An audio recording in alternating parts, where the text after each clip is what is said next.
Sam juga sama marahnya. Kita dulu mengikuti Charlie dan melakukan banyak hal untuk Baron.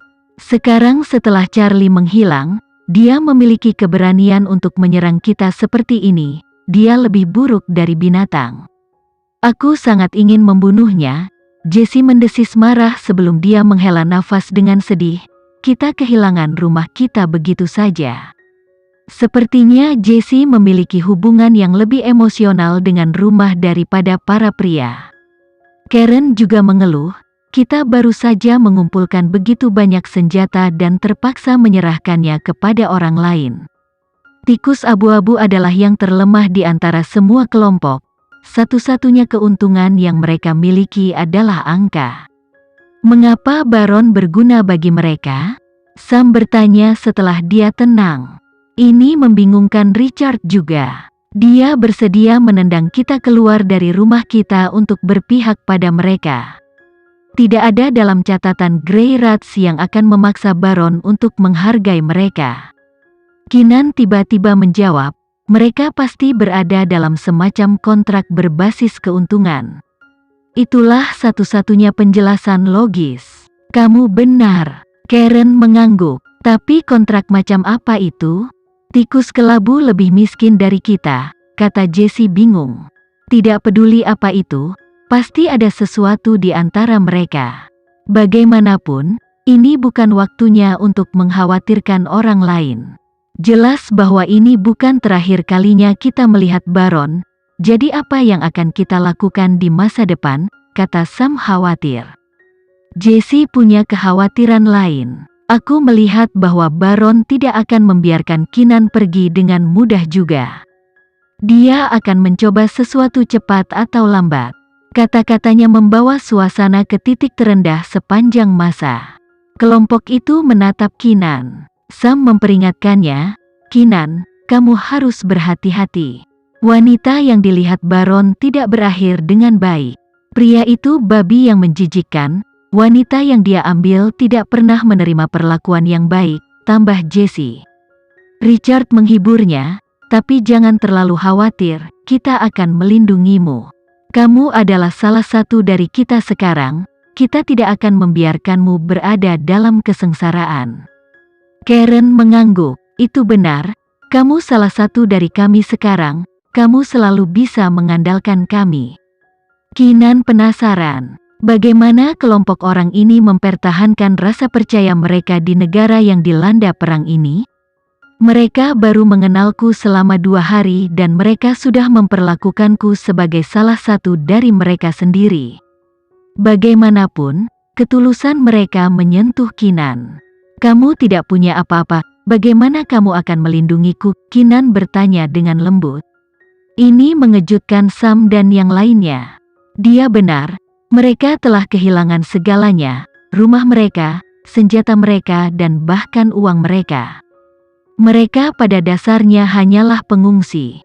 Kami akan menemukan cara untuk mendapatkan uang dan mendapatkan beberapa senjata, kata Sam dengan percaya diri. Jessie dengan bersemangat menyarankan, aku bisa kembali ke pekerjaan lamaku sebagai bartender, setidaknya makanan tidak akan menjadi masalah. Aku juga bisa. Sebelum Karen bisa menyelesaikan kalimatnya, sebuah geng merampok toko terdekat. Pemiliknya bergegas keluar dan berteriak, pencuri, bantu aku menangkap mereka. Sam dan yang lainnya bergerak untuk mengejar secara refleks, tetapi pemimpin geng itu berbalik untuk melepaskan tembakan, berteriak lagi dan aku tidak akan ketinggalan lain kali. Itu membuat pemiliknya diam. Sam dan yang lainnya juga berhenti. Mereka menyadari bahwa mengejar tidak ada gunanya, mereka tidak punya senjata. Dalam iklim yang berbahaya ini, pergi tanpa senjata sama saja dengan bunuh diri.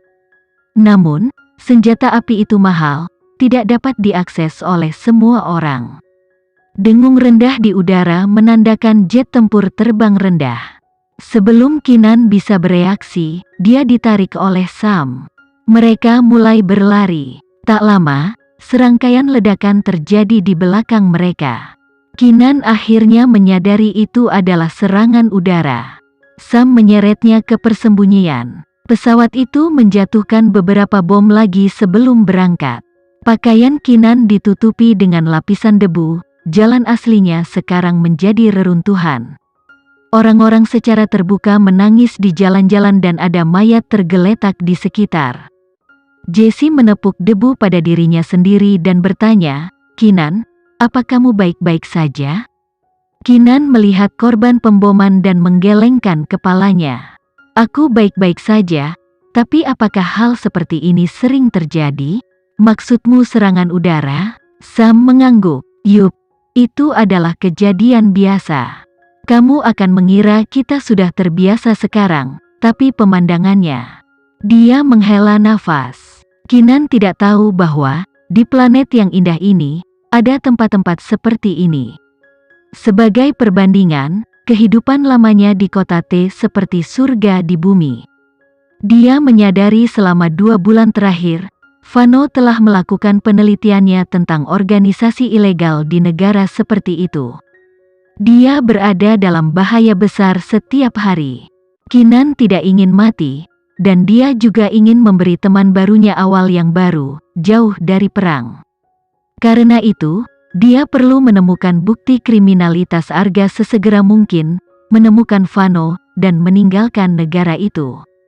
Untuk melakukan itu, dia perlu memperkuat pengaruhnya terlebih dahulu. Kinan menoleh ke arah Jessie dan gengnya dan berkata, "Mulai sekarang, aku akan membantumu semua mengubah hidupmu dan mengubah kenyataan yang ditinggalkan dewa ini." Ada tekad yang dalam di balik mata Kinan dan kelompok Jessie telah mendengar setiap kata yang dia katakan. Hanya ada satu pertanyaan di benak mereka, apakah dia bercanda? Dia ingin membantu kita mengubah hidup kita? Itu adalah mimpi pipa di negara Y. Sebenarnya, itu adalah mimpi pipa di mana saja di dunia. Orang-orang dilahirkan dengan takdir tertentu, mereka hanya harus belajar untuk hidup dengannya, tidak ada perubahan takdir. "Kinan, apa yang kamu bicarakan?" Jessie bertanya dengan ekspresi penasaran. Sam tertawa. "Kata-katamu menyenangkan di telinga, tetapi kamulah yang paling membutuhkan bantuan saat ini." Richard melanjutkan tanpa ekspresi, "Sam benar, kamu telah menjadi sasaran Baron dan meskipun kamu tahu beberapa keterampilan bela diri, itu tidak cukup.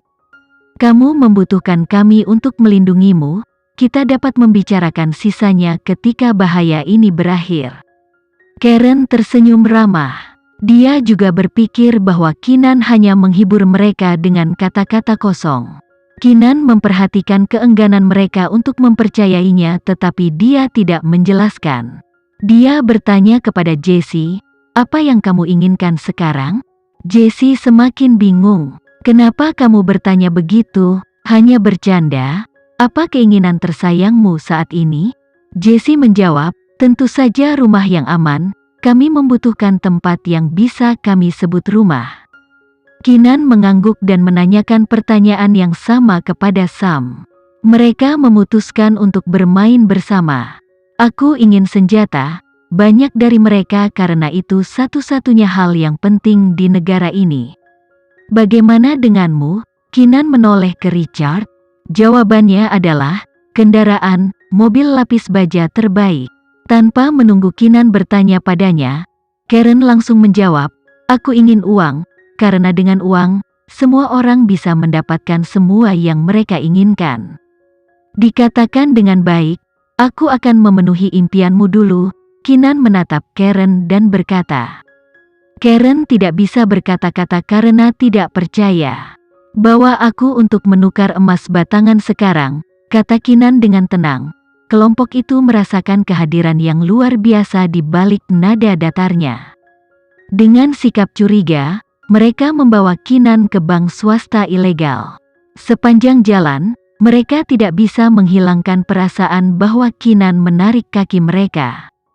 "Kinan, kamu tahu bahwa kamu akan kehilangan setengah dari uangmu jika kamu menukar emas batangan di negara ini kan?" Kinan mengangguk sedikit. "Oleh karena itu, bahkan jika kamu dimuat, kamu tidak mungkin menukar 1 ton emas batangan." Kinan mengangguk lagi.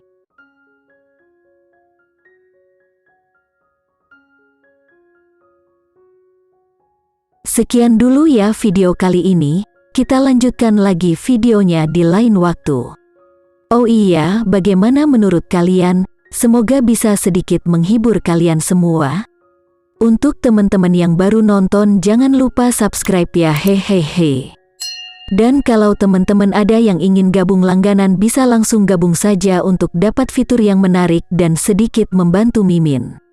Terima kasih banyak sudah menonton, sampai jumpa lagi, bye bye bye.